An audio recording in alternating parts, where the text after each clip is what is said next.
ඔබ කවදා හෝ සිතුවාද මේ මොහොතේ ඔබ මේ වීඩියෝ එක බලන්නේ ඇයි කියලා? මේක නිකන් අහඹ සිදුවීමක් නෙවෙයි. මේක දැනුණා නම් මේ වචන ටික ඔබට දැනෙනවා නම් ඔබත් විශ්වයේ තෝරා ගැනීමක්.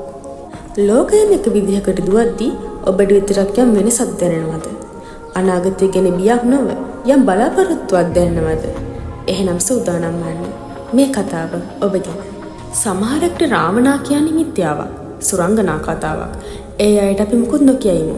හැබැයි ලෝකයේ බලවත්ම රටවල් පවා පරිශන කරන, ඉන්දියාව පවා බයෙන් වෙවුලන, සමහර රටවල් දෙවියෙක් වගේ අදහන ඒ මහා ප්‍රතාපවත් චරිතය ඇයි අපේ උන්ට විතරක් මිත්‍යාවක් වුනේ? අපේ උන්ට නැති රාවණා ඉන්දියාවට හතුරේ. ඔවුන්ට ඔහු භයානක යක්ෂයෙක්. හැබැයි ලෝකයේ තවත් තැනක දැනුම බෙදා දුන් මහා විද්වතෙක්. වෛද්‍ය විද්‍යාව, තාරකා විද්‍යාව, ගුවන් තාක්ෂණය තුන් ලෝකෙම කියා දුන් මහා බල පරාක්‍රමයක්.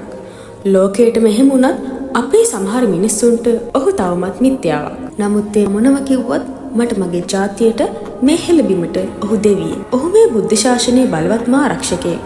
පරිසරයට ආදරය කළ නියම සභාදහමේ දරුවෙක්. ඔහුගේ ගුණකඳ දෙවෙනි වන්නේ බුදු, පසේ බුදු, මහරහත් උතුමන් වහන්සේලා ඉදිරියේ විතරමයි. හොඳට අහගන්න. කාලය ඇවිත් තියෙන්නේ. ඔහු නැවත විශ්වයේ විසින් කැඳවා අවසන්. එහි මහා බලය දැන් ක්‍රියාත්මකයි. සබහාදහම් විසින් ඔහුට පිබිදෙන්න අවශ්‍ය වටපිටාව නිර්මාණය කරමින් පවතිනවා. ඔබට පේනවද මේ ලෝකෙ වෙනස් වීම? කාලගුණය, මිනිසුන්ගේ හැසිරීම, මේ හැමදේම අහමු දේවල් නෙමෙයි. මේක පේන්නේ ලෝකයේ ඊළඟට ඉතිරි වෙන්න තියෙන පින්වන්ත පිරිසට විතරයි. මේ මහා සංග්‍රාමයෙන් බේරෙන්න පුළුවන් වන්නේ විශ්වයත් එක්ක බැඳුණු අයට විතරමයි. මම මෙහෙම කියන්නම්. සමහරුන්ට මේ වෙනස දැනටමත් ඇඟට දැනෙන්න පටන් අරන් ඉවරයි. බලන්න මේ ලක්ෂණ ඔබට තියෙනවද කියලා. පළවෙනි කාරණය. ඔබට තමන්ගේ ආශාවල් ටිකෙන් ටික අඩු වෙනවා වගේ දැනෙනවද? ලොකු සල්ලියක්, ලොකු යාන වාහන පස්සේ දුවන තරඟේ පවා එපා වෙලාද? දෙවෙනි කාරණය. නිකම්ම පන්සල් යනවට වඩා බුද්ධ ශාසනය වෙනුවෙන් යමක් කරන්න, ධර්මයේ හොයන්න ඔබේ හිත ඉබේම යොමු වෙනවද? තුන්වෙනි කාරණය. මෙතෙක් පොත්පත්වල තිබ්බ බොරු ඉතිහාසය ගැන සැක හිතෙනවද? බුද්ධ ශාසනයේ සහ හෙළයේ සැබෑ ඉතිහාසය, රාවණා පරපුරේ සත්‍ය දැනගන්න පුදුම ආසාවක් ඇති වෙනවද? 4.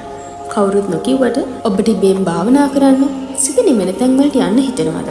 5. පස්පව් වලින් ඈත් වෙලා සතුන්ට ආදරය කරන, පරිසරයට ආදරය කරන කෙනෙක් බවට පත් වෙලාද? 6 සහ 7. රට ගැන කැක්කුමක් ඇතිවීම සහ රටේ ඉතිහාසයේ විකෘතියේ ඇස්මනාපිට ඔප්පුවීම. මතක තියාගන්න. මේවා නිකම් හිතට දැනෙන සිතුවිලි නෙමෙයි. මේ ඔබේ අධ්‍යාත්මය අවදි වීමක්. ඔබේ අධ්‍යාත්මය අවදි වේවි. ලෝකේ නැවත පිබිදීම ආරම්භ වේවි. කලියුගයට පෙර අවදි වෙන මේ සක්විති යුගයට ඔබ සූදානම් වන්න. දෙව්ලොවින් පැමිණි ඒ පිරිස නැවත අවදි වෙන කාලයයි මේ. බය වෙන්න එපා. සබහාදහමින් ඔබ රැකගනීවි. ඔබ කරන්න ඕන එකම දේ කුසල් කරන එක. ධර්මයේ හැසිරෙන එක.